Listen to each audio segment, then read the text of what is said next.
Hi, everyone. My name is Annie B. Harry, and I am the Director of Student Success here at Service to School. Thank you for watching our webinar, our Boots to Business panel, where we will be talking about things to consider as you think about applying to business school and earning your MBA. Before we begin, I want to talk briefly about Service to School. We are an organization that helps veterans apply to college and graduate school by providing mentorship throughout the application process. We're also partnered with several highly selective colleges across the country. And so if you're not currently working with us on your application, please sign up for help on our website. We would love to be of assistance. Again, thank you for watching, and I'm going to turn it over to Forrest Seaman to introduce himself and get our panel started. Hi, everybody. My name is Forrest Seaman. I am one of the MBA program managers for Service to School. So what I do is I work with MBA applicants in pairing them with MBA ambassadors to help them as they apply to the program. So I am one of two people that you will come in contact with as you reach out to the Service to School MBA office. Tonight, we're excited to host this panel. We've got panelists that range all spectrums of the MBA application journey. Somebody that's a couple years out from applying, a couple people that are getting ready to apply, a couple of people that are weighing some options and in the process of committing to schools, and then we've got some MBA alumni as well to share their experiences and some thoughts with you all as we go throughout. Quick background on me. I went to Virginia Tech for undergrad, graduated in 2014, then commissioned in the Marine Corps, spent 8 years in the Marine Corps, and currently I am an MBA candidate at Texas McCombs. I'll be pursuing a consulting job after graduation here in a couple of weeks. With that, for the rest of the panel, we'll kind of go around as you're showing up on my screen. But if you could, please just give us a quick introduction on your background, what service you were in, where you're at in the MBA application journey, and anything else you'd like to share about yourself as we kick things off. So, Taylor, you're the first one. If you could kick things off for us, please. Yeah, thanks for the introduction. I'm Taylor Chosas. I'm currently a senior at Wesleyan. I spent 6 years on active duty in the Air Force. I was in search and rescue. And then I switched over to the reserves, and I did that concurrently while I worked in contracting for about a year and a half before starting up with Wesleyan as a posse scholar. I applied this last cycle. I'm sitting on a few wait lists. And so I've got the inside scoop on how to what not to do when you're applying for your first time to the MBA programs. And I can also talk about being a STEM major. I'm a neuroscience major and kind of pushing all the quantitative stuff I need to try and boost my application right at the end of my senior year. So that's me, and I'm glad to be here. Awesome. Thanks, Taylor. Logan, if you could introduce yourself, please. Yeah, sure. I grew up in Southern Virginia. I enlisted in the Army as an infantryman about a year out of high school. Spent about 3 years and some change with the back half as a team leader. I got out, like Taylor, I was awarded a posse scholarship. So I spent 4 years at Vassar College, where I was a history major. While I was there, I wasn't really sure what I was going to do. I was lucky enough to fall into consulting afterwards. I work as a public sector consultant in Booz Allen in DC, focusing on renewable energy projects. So this past year, I applied to several schools and just landed at Michigan Ross. Thanks, Logan. Ryan, if you could introduce yourself to everybody. Yeah, I'm Ryan Shields. Coming out of high school, I enlisted in the Air Force. I was an intelligence analyst, all source. After a couple of years, I switched over to the California Air National Guard, and I went to undergrad. I went to Arizona State and studied finance. Following that, did some overseas contracting, kind of trying to pad or build the resume and show a little bit of career progression. And then I went to USC Marshall for my MBA, graduated in 2021.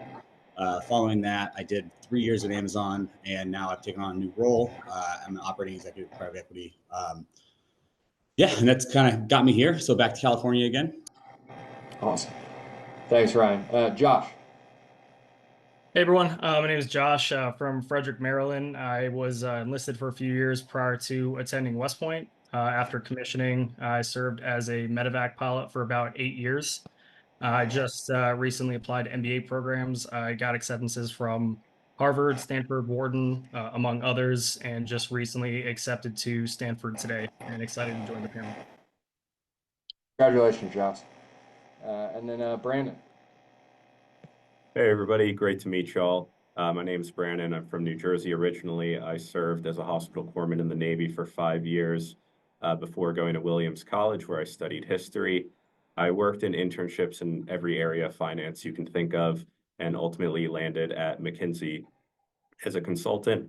I'm probably a year or two out from MBA programs, so I think this will be also pretty informative for me.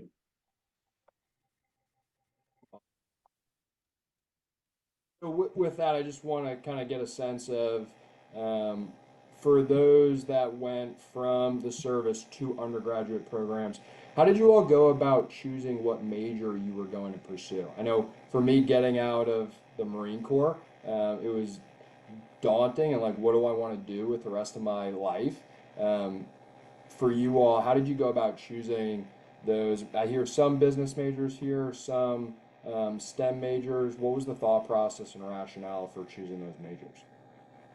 Yeah, I'll start with that because I didn't actually say my major. So I majored in system engineering. I think out of high school, I didn't even know that college existed, which is sort of why I enlisted. So I felt what interests me, and I thought money interests me. Let me go into accounting. That didn't really play out.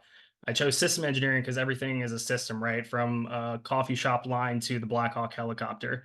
So it's very wide reaching, and really any major I think is applicable to business if you really try hard enough. Taylor, you're doing neuroscience, right? How'd you land on that? So, my job in the Air Force was medically heavy. We do all kinds of search and rescue stuff, but we're also paramedics. And I really enjoyed medicine. So I had this thought of I'm going to go back to school and I'm going to go to medical school. And that was the dream. Neuroscience, one, it lines up really well with all the prerequisites for medical school, but also I liked psychology, but I wanted more of the black and white binary answers that you get from neuroscience, like the science behind the brain. What ended up happening is around my sophomore year, I didn't, I figured after going to school and kind of learning about what other career opportunities are out there, I didn't want to spend the time or the money that would take to become a physician in the years. But I still enjoyed neuroscience, so I stuck it out. And it wasn't until last year, I deployed my junior year in the reserves, and I got on that deployment. I did a lot of networking and a lot of people I talked to. I figured out the MBA was the best route to get to where I want to be. So what I ended up doing is I'm finishing my neuroscience major because I was really close to finishing it, but now I'm really cramming in a lot of quantitative courses to supplement some of that lack that I think would look good on an MBA application. And that wasn't reflected on my application this last cycle, but will be the next one. So those are kind of the two reasons. One, that I followed neuroscience, and the reason I'm finishing that degree is just because I'm still passionate about it, even though it doesn't necessarily line up exactly with what I want to do on the outside. Yeah, and I still think that neuroscience and what you've learned about the brain and the way people think will be extremely valuable in business and understanding how organizations and people act and think, which I think will serve you really well. Logan, what about you? How'd you go about choosing your major for undergrad? Yeah, so I didn't really know what I wanted to do when I was an undergrad. I started as an econ major because it just seemed really practical. While I was at Vassar, I really bought into the idea that a liberal arts education is much more about um, learning how to formulate an argument, right, and communicate that effectively rather than the knowledge base of your major. And so while I was taking classes, I found like some history classes I was taking was doing a much better job of developing that skill set than my econ classes. So I switched to history. I've really found in my experience, it really hasn't been that much of a challenge in my job search, which I think is a concern for a lot of people. You just have to be able to, A, sell your degree, why you took it, and be able to translate that and how it's going to be an effective skill set moving forward with your career. Ryan, how about yourself? Yeah. I think coming out, I didn't really know what I wanted to do. I kicked the tires at least on engineering, and just kind of decided that probably wasn't the right route for me. I knew that at that point, I probably wanted to go do something in business. And then I was kind of just being transparent. I was looking at, the average starting salaries, et cetera, by major, and kind of finance seemed to be the optimal route there. And then I think while I was actually in school, I kind of found that I did have a passion for it. And so when I got my MBA, it was all finance and accounting as well. But yeah, I think once you get in there, the undergrad or the prerequisite courses are going to kind of expose you to everything in business. So you don't have to decide too quick, but I picked finance and then ended up really actually liking it. Brandon, how about yourself? Yeah, that's a great question. So I studied history mostly because I wanted to learn how to read. And so I think I got that from it. No, I reverse engineered my career a little bit. So I knew that if I could go to a target school, that it mattered less about what I studied and more about my ability to go to school and be successful at school. And I have a very deep passion for history. So for me, it was a matter of doing something that I cared a lot about and being able to, like Logan said, just communicate that effectively. And I found that in interviews, people were often much more interested about my major and the classes that I had taken, more so than an internship or some very niche. Like I've taken the economics and the accounting classes and the HBS core things on my own, but we never get to that. They just ask about like, oh, you study like 20th century history, like let's talk about that. And that becomes a point of conversation. Thank you. Brandon, I'll keep it on you since you being at McKinsey, that's a desirable location for a lot of veterans to end up. But you talked about how you want to pursue an MBA in a year or two. What's the thought process there? What are your motivations for wanting to pursue an MBA in a year or two? Yeah, I think for me, much like my time in the military, it moved very quickly, and I did not get a lot of time to reflect and be introspective about the things that I took away. My undergrad helped a lot with that. The way I thought about my service my senior year was much different than I thought about it my freshman year. McKinsey also moves very, very quickly for the folks in banking and consulting or who are interested in those things. And so for me, it's a time to unwind and really unpack, like, what did I like about this job? What would I change? What do I want to do differently in the second half? And then also for me, it's a matter of I have the sponsorship by virtue of being here, which is really great. And the time off. Honestly, I think that it's just a great time to self-explore, go travel, have fun, learn new things, take classes outside of the wheelhouse that you would normally have here at consulting. And so for me, it's, I just want to be a lifelong student also. So I think those things all kind of coalesce together. Absolutely. Taylor, since you're on the navigating some wait lists, but also potentially applying next round, what have your motivations for pursuing an MBA been? I spoke a little bit about that transition from wanting to be a physician and into what I'm pursuing now. And a lot of that was actually sparked a class I took my freshman year, which was entrepreneurship ideas. And I talked about this thing. I wanted to be the med director of a search and rescue company. It was really the physician goal. It wasn't necessarily working in the hospital and being a physician. It was this idea of running a company. I think that kind of took shape over my undergrad. And I figured out that it's not necessarily direct patient care that I wanted to do, but more of running this company. And that doesn't have, I can hire the med director and I can facilitate all the other things. And I talked to a couple different people that started successful companies in this sector that I want to be in. And for every, one that was successful without an MBA, there was 100 that tried to do something without success. And so for me, it's about setting myself up to accomplish this the best way possible. And that's from the network that you get with an MBA, the experiences other people have. One part of that is I learned so much that I learned I didn't know going to undergrad, and I kind of want to do that same thing with business with an MBA, figure out what I don't know, and set myself up to be successful in the next thing I move into. Josh, how about yourself? What's been the motivation for wanting to pursue an MBA? Yeah, so I'm pretty unique. It's my long and short-term goals really that an MBA is sort of unmatched. So I'm actually sponsored through the Army, where I will head back to West Point to teach system engineering. And after that, I will pivot to healthcare consulting, utilizing my military experience in healthcare with that background to help inform the consulting experience. So an MBA program is unmatched due to its hard and soft skill development, right? My interpersonal skills will get extremely developed. The leadership opportunities there, it's unparalleled. And the quantitative focus is really going to just skyrocket. And it's really a choose your own adventure of what kind of program you want to get into to really hone in on what skills you want to get. So yeah, it perfectly aligned with my goals, and I couldn't be more excited to start. Awesome. Logan, how about you? What's been the driver for pursuing an MBA? Yeah, so for me, my career so far has been a series of happy accidents. When I was an undergrad, I thought I wanted to become a foreign service officer with the State Department. During my senior year, I got like a GS9 offer with state, and then I was looking at GS9 pay and rent in DC, and numbers weren't adding up. So my career office asked if I had heard about federal consulting.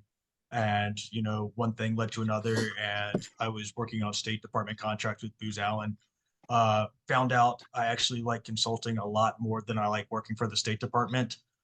So, I bounced around a little bit, and the beauty of consulting is you can bounce between industries to kind of figure out where you fit. And I ended up over at the research and development arm of the Department of Energy and have loved it.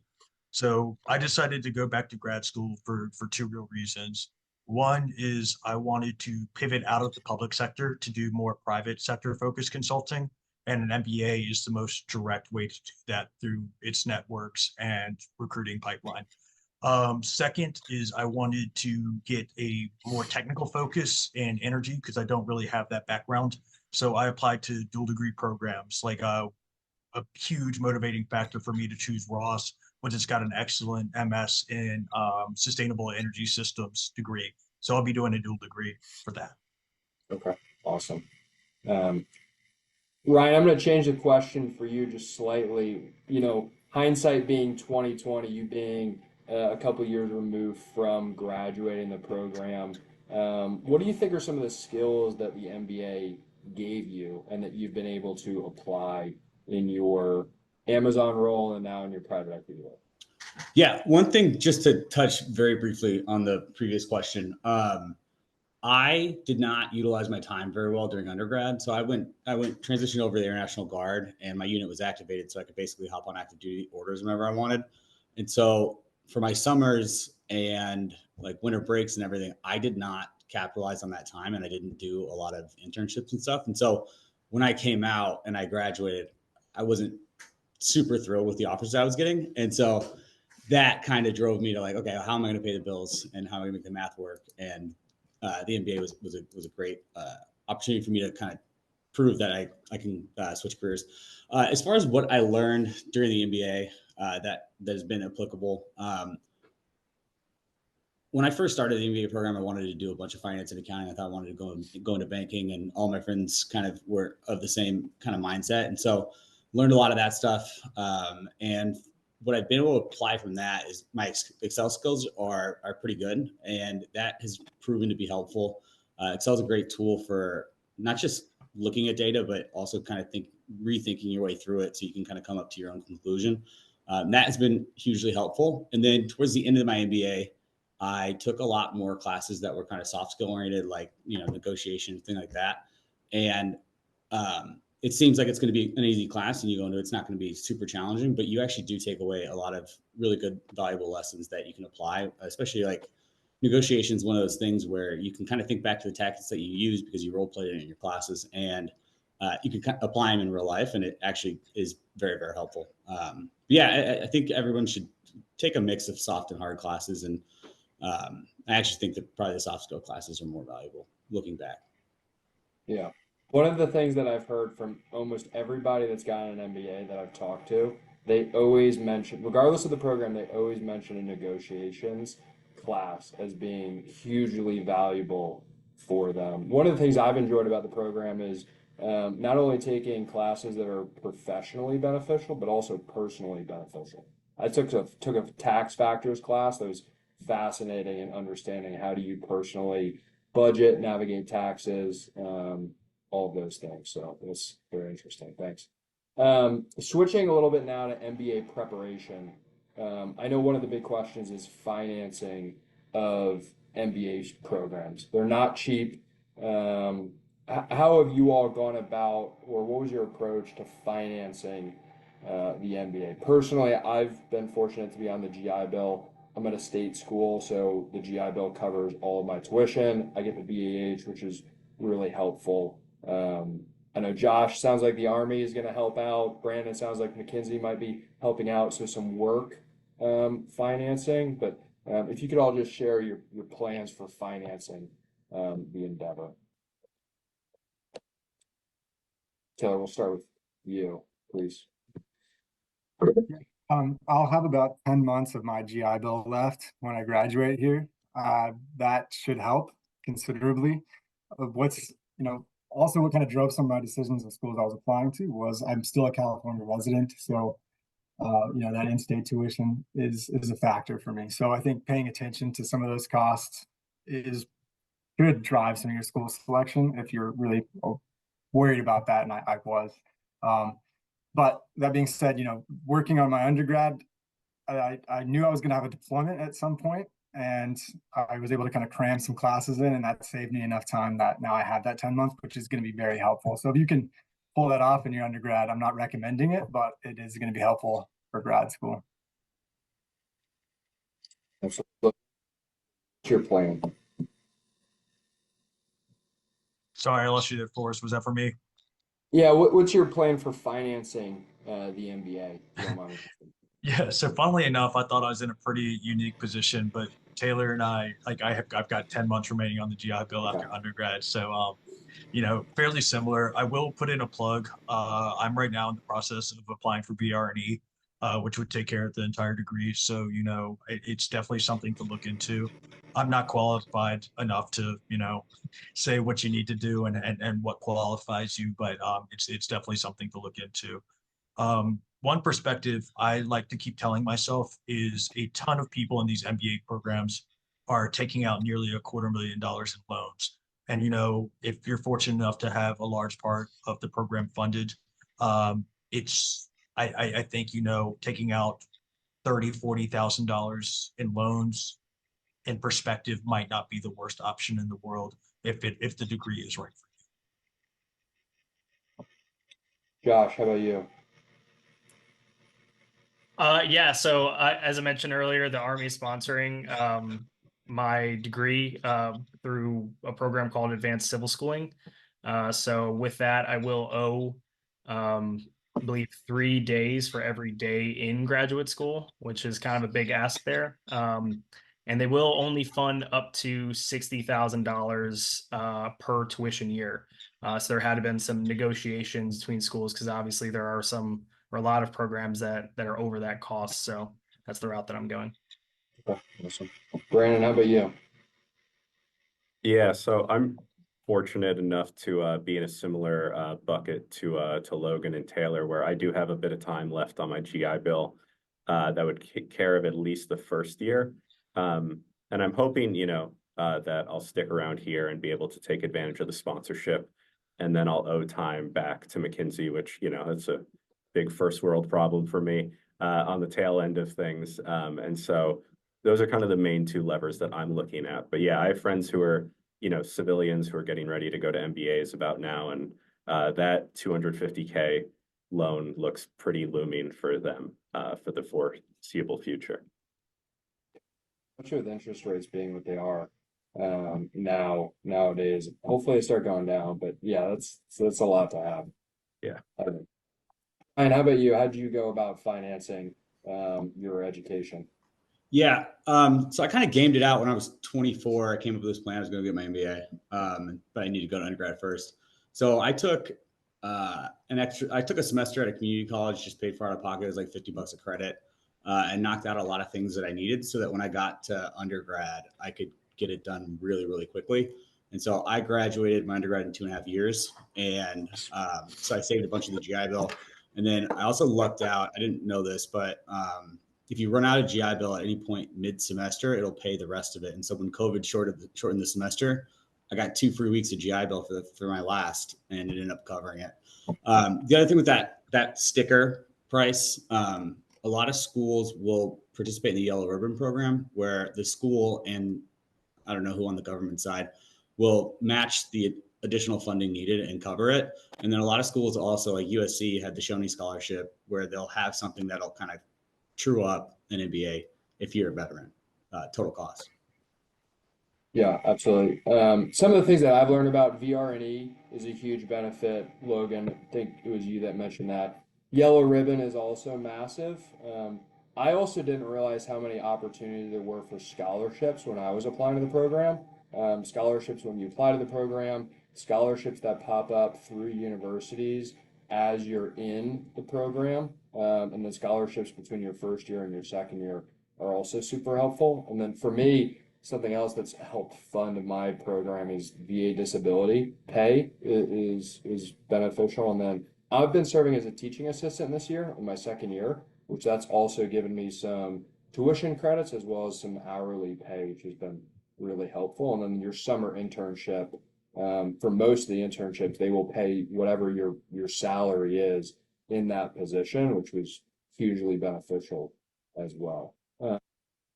Switching gears, Brandon, I'll direct this one to you, but in your MBA preparation, how will you go about deciding what school you're going to apply to?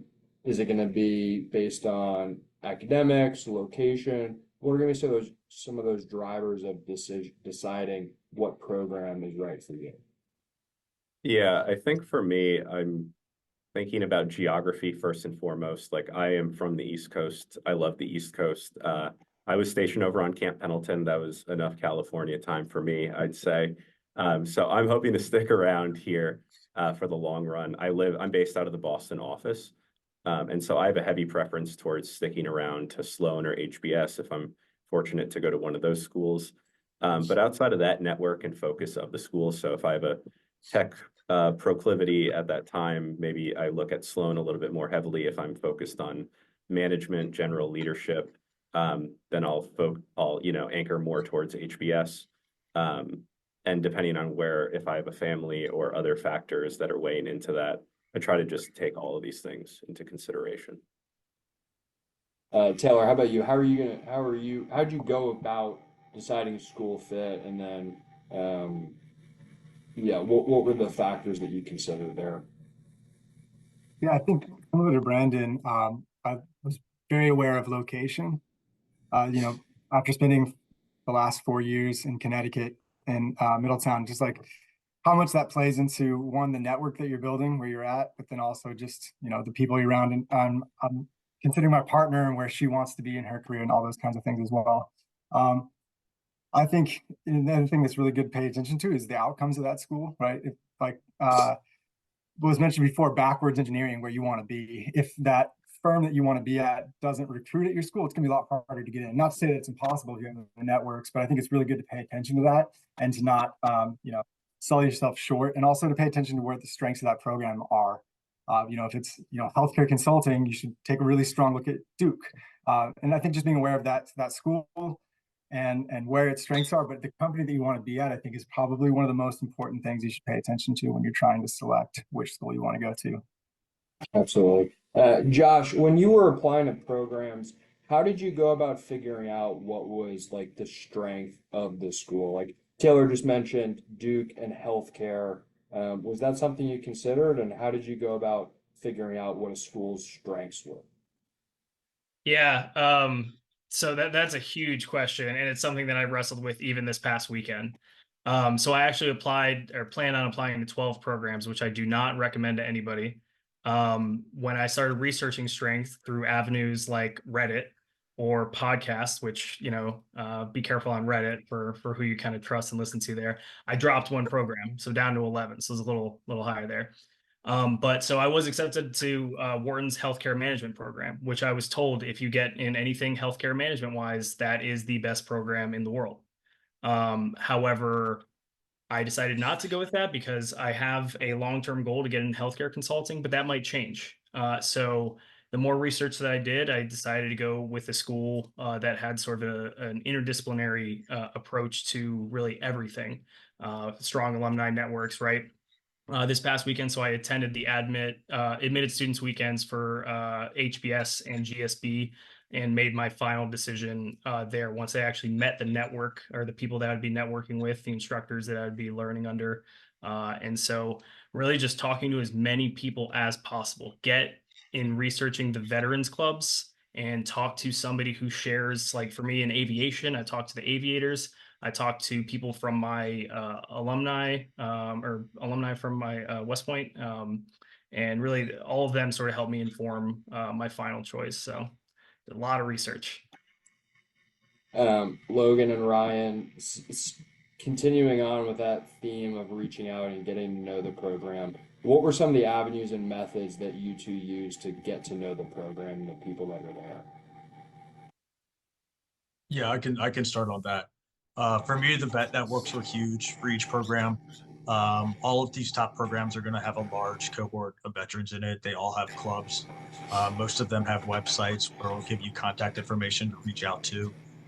So I would schedule, a coffee chat or two with some of the vets from each school that I was interested in, and that was a great way for me to kind of understand the kind of vibe that the school had, whether I felt like I would be a good fit, and B, understand kind of the perceived strengths of that school from the Veterans Network. So, for me, I was a little bit different because I was targeting dual degree programs. So for the dual degrees I wanted, like the big schools are Duke, Yale, Michigan, Stanford, and now Haas also has a dual degree program. So I started by reaching out to those schools and contacting their vet networks, and then they would, either put me in touch with students who were part of the dual degree program there and go from there. So that's really how I networked mainly. Yeah, I don't think I have anything particularly unique to add outside of that. It's all spot on information. The vets clubs are always super responsive. They tend to be very friendly and willing to communicate. And a lot of times you'll get a lot of info that you're not going to find on US News or on Reddit or some message board like that, that can be really beneficial first for you to understand the culture and the type of school, but also kind of they can give you some things that might be worth bringing up in the interview that really show that you did your research when you're doing your admissions interviews. Yeah, I want to add with that. Yeah. Oh, sorry. Yeah, I want to add with that really quick for the vets club. So the specific time I started reaching out to them, I didn't get replies from anybody. And I realized everybody was on like in different countries, or they were recruiting, or they started their job. So I didn't realize, I thought everybody just hated me. So just be careful if you don't get a response. Just try again in another few weeks. Yeah, that can't recommend that enough. Obviously, Service to School is here. Program managers, we're happy to help with that, but reaching out to the vets clubs is huge. Just to Josh's point, be aware if you're reaching out during spring break or summer internships where people's priorities lie.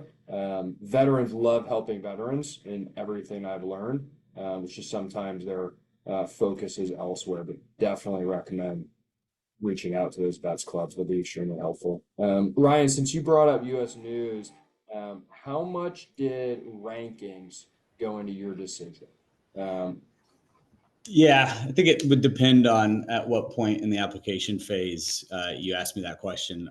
Very, very early, that's basically the only thing I looked at. And like my plan was probably to apply to the top 20 and figure it out from there. I mean, I made enough mistakes and changed my mind enough times. I paid multiple deposits at schools. But yeah, towards the end, I do think that the point on geography is very, very important. My family's in Southern California. I hadn't been anywhere near them for a really long time.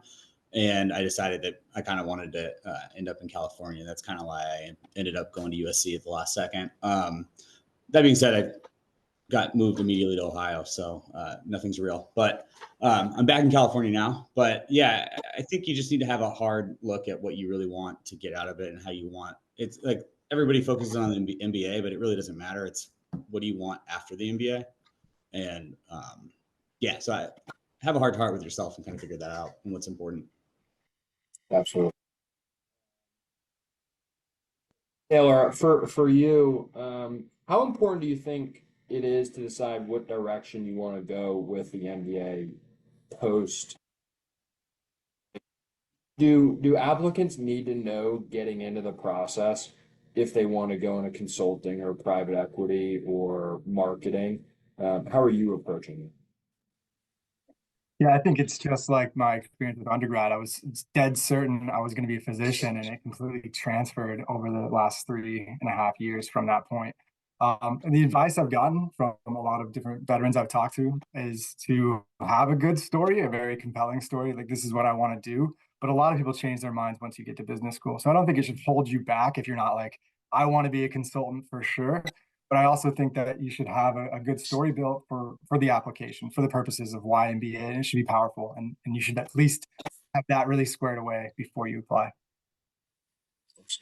Anybody else have any other thoughts on how much do you need to know? Like, what do you want to do? Because I know, I think a huge reason that veterans look at an MBA program is because they want to figure out what they want to do, and they see it, the 2 years at a program as a way to learn about business and all the different avenues. But to Taylor's point, you have to have a comprehensive, cohesive story as to why it's a good fit.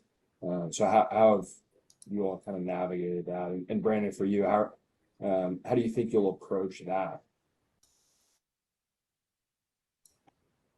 Just one caveat on that: I don't think you need to know. You need to know enough to get through the interview process and the essays, but you don't really need to stick to that, and no one's gonna check it. But it is important to just be cognizant of the recruiting cycle timeline, and banking and consulting are early, and I think that's intentional.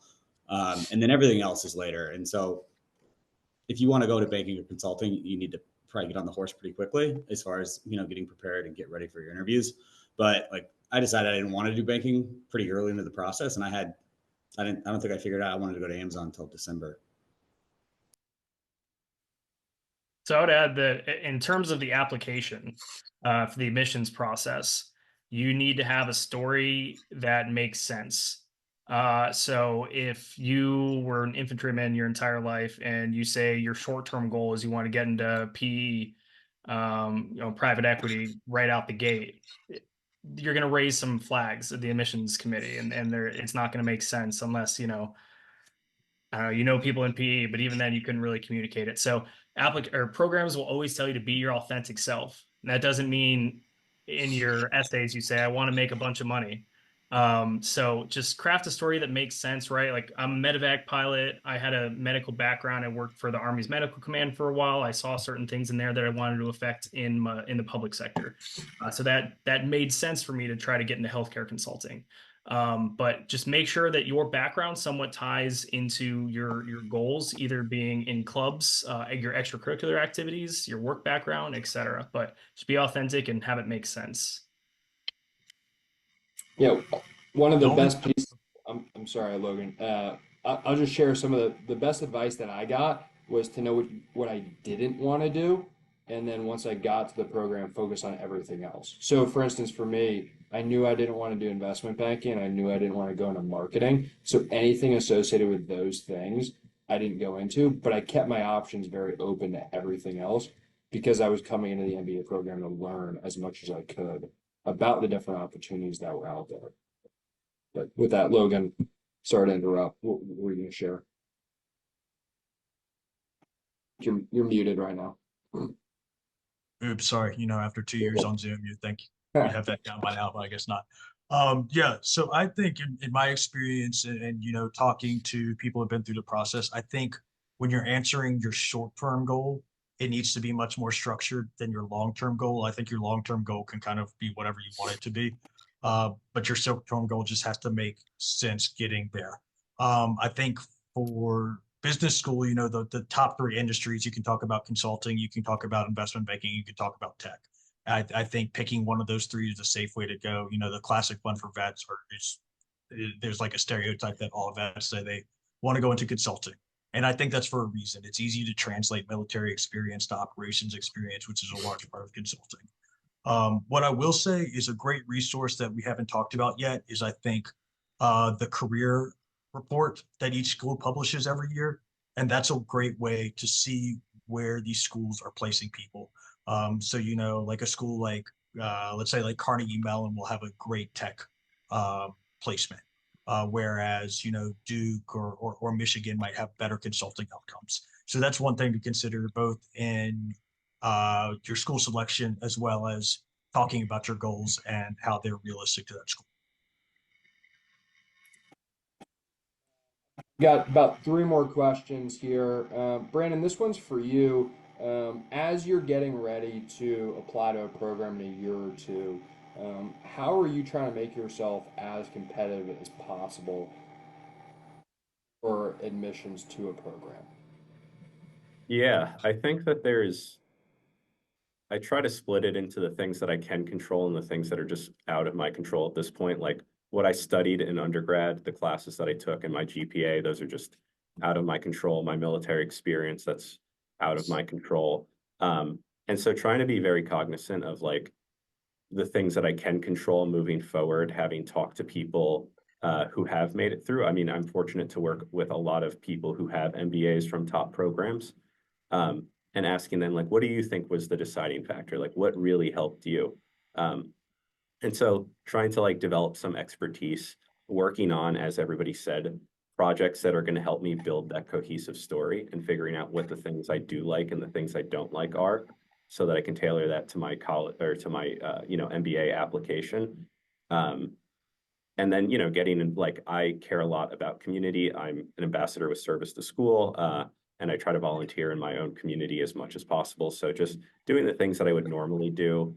um, I don't do those things for the sake of an MBA application, obviously, but I do like care about involvement and leadership, and I think those things from the military just rubbed off on me, and those tend to be things that MBA programs broadly care about. So I'm just going to mostly keep doing what I'm doing, with some level of intention. Yeah, awesome. Thank you. Um, for everybody else, what did you find to be the most challenging part of the application process? For me, it was by far the GRE and the GMAT. I tell myself I don't test well, and that was really, really a pain. I took the GRE twice, I took the GMAT twice. For you all, what was the most challenging part, and how do you navigate it? Yeah, Josh, I we'll can start. start. Oh, go ahead, Logan. Yeah, great. Yeah. So I'll second the testing. In my experience or my thoughts, I think the earlier you can start prepping for tests, the better. If you find yourself knowing that you'll have downtime for a couple months or a lighter schedule, like these test results last for, I think both the GMAT and GRE are for 5 years. Correct. So, if you're thinking an MBA is a possibility in your future and you have a couple down months, like it's a good idea to really start prepping. One thing I think is a big misconception is like these tests are not a measure of your intelligence. It's a measure of how much time you put into studying and how well you know how to take the test.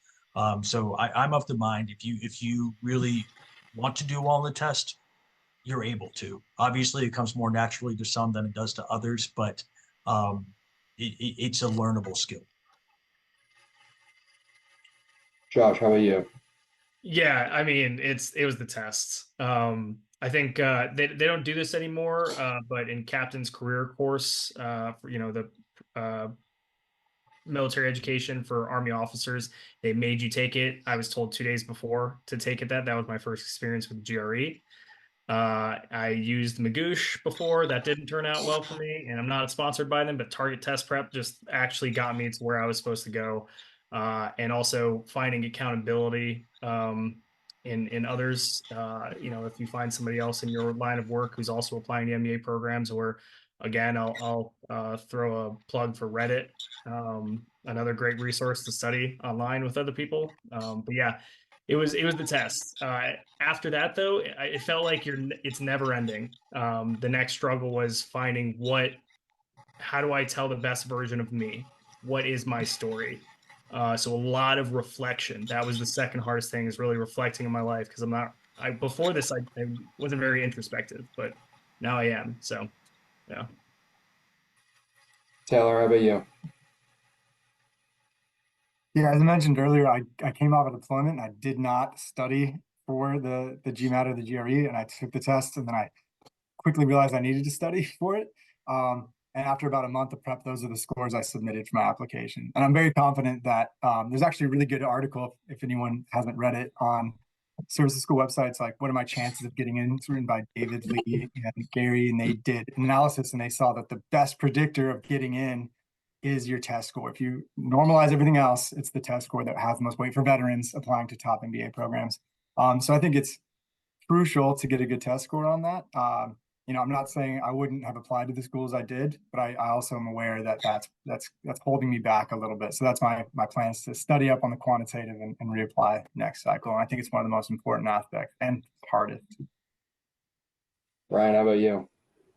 I would echo almost exactly what Josh said. The test is tough. The quant, I've always been pretty good at math. It just didn't really register with my brain very well. I had to fly to, I was in Afghanistan for a year prior to taking the GMAT, so I had to fly over to Dubai to take it. So that wasn't a great experience. And then, crafting and coming up with a narrative that makes sense and that's going to translate well to the business school admissions committee does require a ton of introspective thought and kind of understanding who you are and what you want to do. And that was definitely a challenging exercise. Yeah. From the service to school side, we do offer support with discount codes. So we offer discount codes with Target Test Prep, Manhattan Test Prep, Sherpa, and Varsity Tutors. So if you're interested in those, please reach out to us and we can help out with that. And we do require the GMAT GRE scores before we pair you with an MBA ambassador. So please do that on your own, because unfortunately, test prep and just bearing down and being consistent with your studies, like everybody has said, is the best way to approach that. Josh, I kind of know your answer to this, I think, because you mentioned it earlier. But what was everybody's strategy in applying to MBA programs? Personally, my plan was 3 to 5 schools round one, 3 to 5 schools round two, based on fit. Some people, it sounds like Josh, you just did the bulk 11 school submission. What was everybody's approach or strategy to applying, and what round did you try and target, or rounds? Yeah, so I wish that I applied round one. However, due to my timeline and me trying to bump my score up, I had to delay my applications to round two. And yeah, it was a whirlwind again, applying to as many programs as I applied to get that in. So I think, Forrest, like your strategy of applying to like your targets for round one, you can determine whether it worked out for you or whether you need to reevaluate for round two. I think that would be the perfect thing that I would recommend to everybody else. Taylor, what was your approach? I came back, like I said, from that deployment, and I just was very rushed, and I got everything in round two.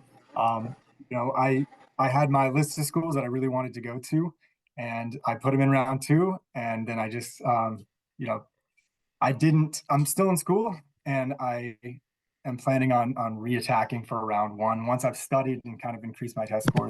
It's the biggest thing for me. But I think the way that you attacked it or Josh attacked it was spreading it out over multiple rounds and having that foresight would be a much more comfortable approach to do it. What's your approach, especially for you, with you applying to multiple programs? What was that like, and how did you navigate that? Yeah, so to be clear, the MBA applications are much more difficult in my experience than the other MS programs. Like, I could kind of Frankenstein my MBA essays to fit what I needed them to with the other applications. So I don't think it was that much harder of a lift to apply to dual degree programs. So I will say I was kind of like Josh. The testing took a little longer than I expected it to. So I missed out on most of round one. I got a couple applications like rushed in at the tail end, which I regret. I got waitlisted in all the programs I applied to round one. And I think, after some reflection and more introspection, my round two applications were much, much stronger. So I think, if you're teetering on that timeline, it might be best to kick it back around and wait until you have a more assured answer of why you want to go and all of your applications are like tight and coherent. but yeah, sorry, I'm sorry, starting to ramble, but like overall, I think just being able to structure everything in a way and making sure every aspect of your application is exactly where you want it is by far the most important thing. Awesome. Ryan, how did you go about applying to programs? What was your strategy? Yeah, I wish I had a answer that I had a really good system in place and was able to track everything really well. But it didn't. I spent a ton of time prepping the stuff, the stories, the essays that I can kind of Frankenstein, like Logan said, and applied to most of the schools that I thought I wanted to go to round one, and then I threw a couple late ones in round two. But once you do all the legwork, I think it's a lot easier to manage the timeline. All right, guys, we're coming up. We got 5 minutes left. In closing, what are some thoughts that you have for people as they get ready to apply to programs that you wish you would have known applying, or that you wish somebody would have given you 6, 12, 18 months prior to getting ready to apply? Logan, we'll start with you, please. Yeah, sure. So I'll start by throwing a couple plugs in. You mentioned the service to school discount codes. I use Sherpa Prep. I think that was like the only reason I got the score on the GRE that I did. And if you can swing it financially, I know a lot of these programs are heavily discounted, and that can make a world of difference. Also, to enlisted applicants, there is a group called Enlisted Exfil that was really, really helpful in just learning how to frame the enlisted narrative. I know most veteran applications going out to business schools are going to be officers, and really framing our experience can be challenging at times. So I think that's a great group that everyone should check out. In terms of advice, I think simply what we talked about earlier, getting ready to prep for tests as soon as possible. I think my application experience would have been much less stressful had I started preparing as soon as I knew I wanted to apply to MBA programs. Awesome. Ryan, how about you? Yeah, I was just thinking how everything Logan said is exactly right.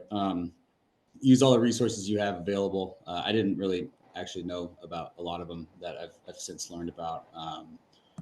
Don't be afraid to reach out to people on LinkedIn or however you can find them.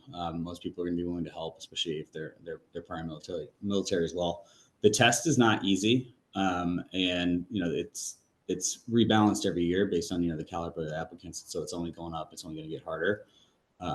Spend and dedicate the time. Figure out what you're not good at on that test, and then attack that. But yeah, I think outside of that, I think the resources that are available are really, really good. And if you don't use them, I think you're leaving a lot on the table. Taylor? I think something that you mentioned earlier and you mentioned as well, Forrest, is, just because you're a history major or a neuroscience major doesn't mean you don't have skills that business are looking for. So I wouldn't make that a limiting factor. And then echoing one thing that Logan mentioned was the enlisted exfil, not only for crafting the story from the enlisted perspective, but also like what Joshua mentioned was being able to reach out to the West Point students and use those as people for the network. And enlisted exfil is more of those enlisted people at a lot of those schools that can just tell you about their experiences. So that's also a great program to use as well. Test prep early and often be save you a lot of pain down the road. I just want to throw one more plug. I should have said, join all the clubs you can once you get in. You never know you're going to meet. You never know what you're going to end up, finding that you actually really, really care about and like. And it's a great way to meet people and just kind of get involved. Josh, how about you? What do you wish you knew going into that MBA application process? Yeah, I would say that I'm actually pretty fortunate that I had this blissful ignorance that I didn't know that I was applying to MBA programs. The reason I say that is because I don't want people to position themselves to say, what do I need to do to really stand out for an MBA application 2, 3, 4, 5, 6 years prior to applying? Like, what major do I need to take? What clubs do I need to start? Or don't think about that. Like, think about just being the best platoon leader you can be, the best soldier you can be, seaman, airman, person. Just be a good person, do the things that you want to do that you enjoy, And if it's meant to be that those things craft a nice holistic story of you, you'll get picked up by the program that's right for you. So yeah, just continue on with your life. Don't think that getting into an MBA program or positioning yourself for the best one is what you need, right? So what I would say. Absolutely. And then Brandon, what advice do you have? What advice have you learned from undergrad to where you're at now working that you're employing to apply to programs that you want to pass that you can pass along? Yeah, I think a lot of people here really hit it on the head that the test can be a very difficult and daunting part of the whole experience. For those of us who are like coming out of undergrad as enlisted veterans, use the momentum that you've built in undergrad. You're already adept at reading and doing the quantitative work and taking all of these different classes, forming arguments. The GRE and the GMAT are just verbal and quantitative skills tests. You already have a lot of those foundational skills. Don't let them atrophy over 2 to 3 years removed. So like I took the test cold the month after I graduated, and I've been studying for it as frequently as I can, since then, so that I'm in a good point and I can just kind of build off of the success I had in school. Absolutely. And Brandon, you made me think of one thing that I just want to bring up is I've heard a lot in the MBA program and from veterans is the imposter syndrome, and it's something that Josh hit on is just don't worry about what other people have done and what you haven't done. Be very confident in the skills and the experiences that you have because MBA programs do appreciate them. They do value them tremendously, and they want your experiences to come to the program and strengthen and broaden what the program is and what that community is. So be confident in what you bring and tell that story to the best of your ability, and you'll be very, very successful. And if you ever need anything, please don't hesitate to reach out to Service to School, the MBA program, the undergrad program. We're here to help in whatever way we can. But gentlemen, with that, really appreciate your time and your efforts. Thank you so much. Appreciate the insights. All right, Annie. Well, thank you all for being here and sharing your experiences and for being so candid with our applicants. And thank you, Forrest, for moderating. So if you're watching this, please reach out to Service to School if you need help preparing your MBA application now or in the future. So thanks again to Forrest and to Taylor, Logan, Ryan, Josh, and Brandon for sharing your experiences. Take care.